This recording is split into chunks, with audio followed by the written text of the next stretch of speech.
Шарап ішкеннен кейін әйелдің денесі тез кішірейіп кетті. Жынды қалпақшы оны бірден шайнекке тығып қойды.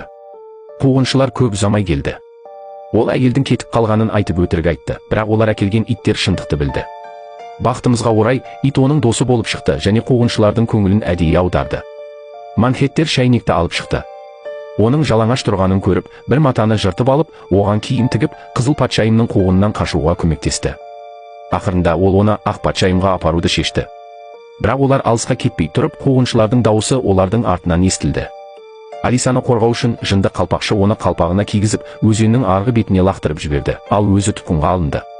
Дәрменсіз Алиса тек қалпақтың ішіне тығылып, байқамай ұйықтап қалды. Келесі күні оны ит тапты. Екеуі ақ патшайымды іздеуді тоқтатып, алдымен жынды қалпақшыны құтқаруды шешті. Ит оны қызыл патшайымның сарайының сыртына алып шықты. Алиса ордаға қалқып жүрген сүйектерге басып, қабырғадағы жарықшақ арқылы сарайға кірді. Көп ұзамай ол қызыл патшайымның ұсақ жануарлармен гольф ойнап жатқанын көрді. Ол алға жүгіріп кірпіні құтқарды. Бақытына орай